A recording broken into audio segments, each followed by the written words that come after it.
Good day, everyone. I'm Miss Lori B. D. Derano. I'm going to discuss the Rights of Administrators, Section 12, and Rights of Schools, Section 13, under the legal basis of the Philippine educational system.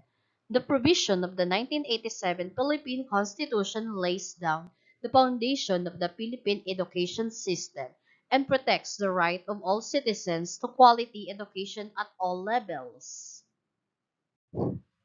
Batas Pambansa bilang 232 ang Act providing for the establishment and maintenance of an integrated system of education, known as Education Act 1982, establishes the basic policy and objectives for education, govern both formal and non-formal systems in public and private schools in all levels. It establishes the rights, duties, and obligations of those in the education community. For example, parents, students, teachers, principals, non-academic staff, and etc. na kahit ano man ang estado sa buhay ay may kinabibilangang indigenous group or tribes ay may karapatang makapag-aral. Rights of Administrators, Section 12. School administrators shall, in accordance with existing laws, regulations, and policies of the Ministry of Education, Culture, and Sports, formerly na naging DEX as Department of Education, Culture, and Sports, na ngayon ay DepEd or Department of Education, be accorded sufficient administrative discretion necessary for the efficient and effective performance of their functions. It also shall be deemed persons in authority while in the discharge of lawful duties and responsibilities, and shall therefore be accorded due respect and protection. Ano nga ba ang ibig sabihin ng persons in authority? Aalamin natin yan. Who shall be deemed as such in applying the provisions of the preceding and other articles of the Code? Any persons directly vested with jurisdiction, whether as an individual or as a member of some court or governmental corporation, board or commission shall be deemed as a person in authority. Jurisdiction means the power to govern, execute the laws, and administer justice. Ibig sabihin, may kapangyarihang mamahala, magsagawa ng batas at mga siwa ng katarungan. Sino-sino nga ba ang mga persons in authority? Elected officials such as city mayor, those related to the administration of justice, katulad ng piskal or judges, those in the line agencies occupying positions which are policy determining. Ibig sabihin ng policy determining position, it refers to a position which vests in the occupant the power to formulate policies for the government or any agencies, subdivisions, or instrumentalities, like that of the member of the cabinet. Division Superintendent of Schools.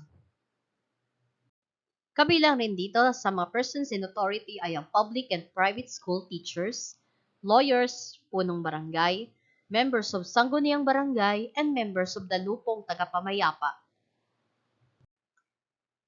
Ayon sa Batas Pambansa bilang 873, teachers and lawyers are persons in authorities only for purposes of direct assault and resistance and obedience, but not for purposes of indirect assault or other crimes.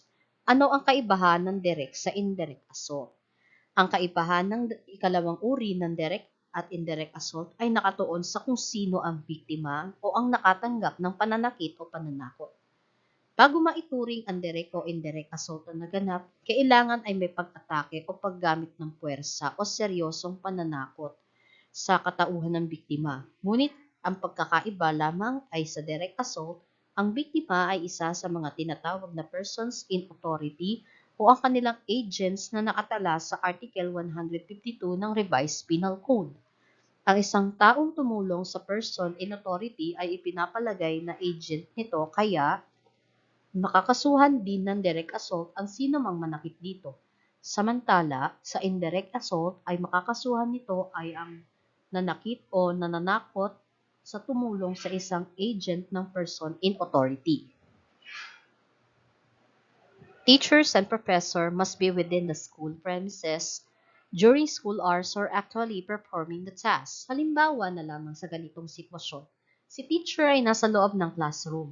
Tapos, bigla siyang sinugod at sinampal ng magulang. Direct assault ang maitatawag dito kasi during that time, kahit tapos na itong nagtuturo, ay gumagawa ito ng gulo sa loob ng classroom. Nakikita ko rin po ang connection ng aking report dito sa Code of Ethics ng Professional Teachers on Article 6, the teacher and higher authorities in the profession. Every teacher shall make it his duty to make an honest effort to understand and support the legitimate policies of the school and administration. Okay, it explains that teachers must be fully comply with policies to avoid inconsistencies and chaos, as it is the responsibility of both administrators and teachers to ensure strict adherence to policies. In Section 2, he or she shall not make any false accusation. Okay, halimbawa na lamang, dapat si teacher ay hindi gumagawa ng chismis or gossips regardless of his superior or the sa school. Nowadays, with the advent of social media, there's an instances na ang teachers ay nagpo-post sa social media about they hate their job, how they hate their superiors, and how they hate the school they in. If you have concern, don't post it on social media because it is illegal and impractical. Ayon, Section 3 explains that legal transactions must be made in the name of the school through their official channels. Teachers should seek higher authority approval rather than making independent decisions. In Section 4, every teacher individually or as a part of a group has a right to seek redress against injustices to the administration. So, in this case, you'll have to observe professionalism at all time. If you're feeling that right is not addressed properly, you have the right to complain. However, it is important to provide evidence to support your complaint and to do so in a way that does not negatively impact the welfare of your learners. On Section 5, every teacher has a right to invoke the principle that appointments, promotions, and transfer of teachers are made only on the basis of merit. Si teacher ay in-appoint sa ganitong posisyon dahil siya ay magaling because of his or her work and ability. So, may reality, hindi naman natin nilalahat na regarding sa promotion and appointment na nangyayari talaga na nawi-witness din ng ibang mga kaguruan. Katulad na rin dito na ang mga teacher ay na-promote o hindi lang sa what they know or what they can offer to the school but because of whom they know.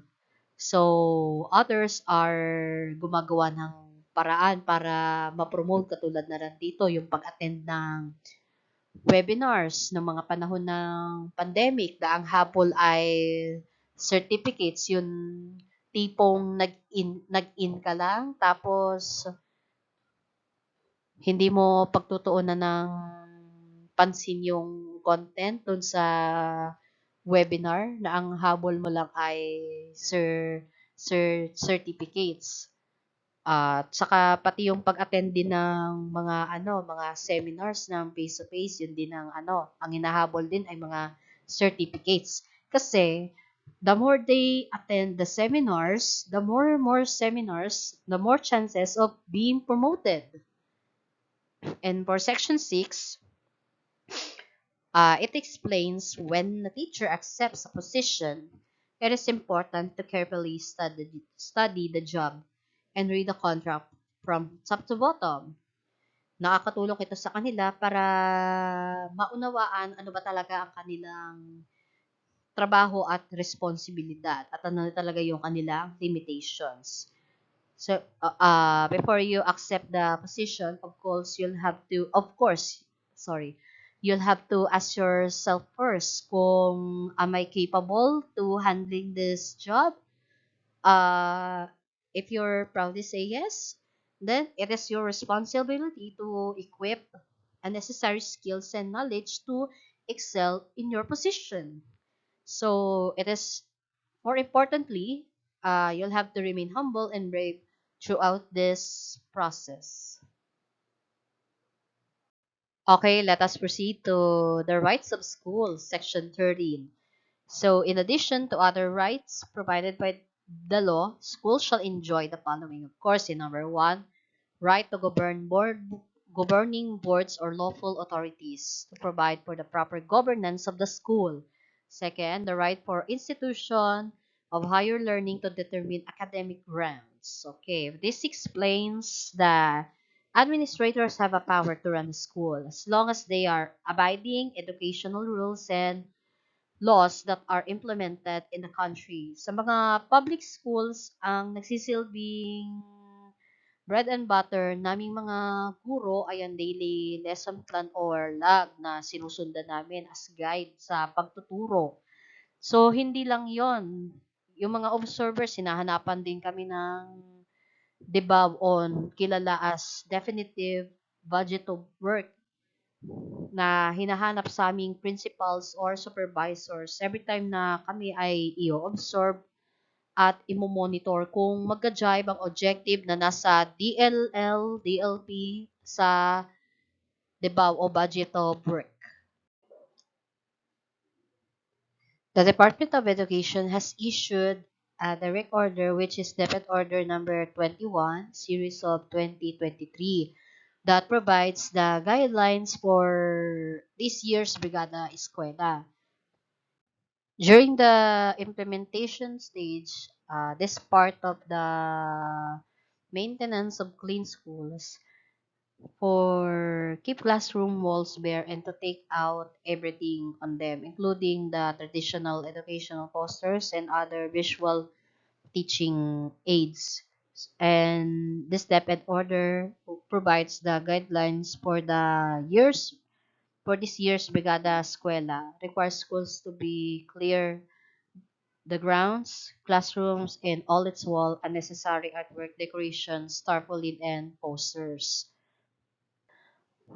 On my own opinion, as a grade 2 teacher po, halos lahat ng learners ko ay visual learners.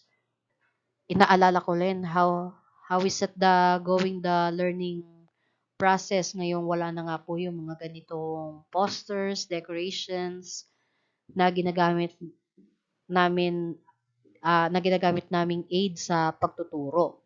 Katulad po nitong sitwasyon na halimbawa na lamang po nasa amin ang foundation ng pagtuturo ng cursive writing na hindi naman isang araw makukuha ang tamang stroke sa pagsulat ng letter A or letters B or D. So, napaka-challenging din para sa amin kung paano ituro yung ganun tamang strokes. Di po ba? So, bilang mga nasa primary kami, gumagawa kami na lang yung gumagawa ng discretion o paraan para matuto ang aming mag-aaral. In addition to, DepEd reiterated that failure to settle this voluntary school contribution shall not be used as a basis for non-admission, non-promotion, or non-issuance of clearance to a student. So, nasa DepEd memo din itong tinatawag na no collection policy that is stated on the Depet Order 41 series of 2012 na may connection dito sa Depet Order series 21 2013 that includes the implementing policies on the collection of voluntary school contribution. So lahat ng kung may nagkakaroon man ng contribution, it shall be remain as voluntary in nature. So hayaan niyo na hayaan ni school or si parent na mag-handle ng ganyang contribution or let the PTA or other stakeholders to donate or initiate para ligtas or safe si teacher sa reklamo mula sa division or central. Okay, yung mga reklamo na natatanggap din ng central or division galing sa mga magulang regarding sa collection ay ibinabato rin din mismo sa school. Siyempre, itatanong din yan kung ano talaga yung nangyari o yung concern na nagrereklamong person or parent.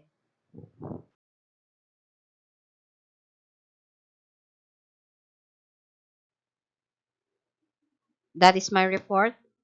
Rights of Administrator Section 12 and Rights of School Section 13 under the legal basis of the Philippine educational system and its connection. So thank you for watching and listening on my presentation. Have a blessed day, everyone.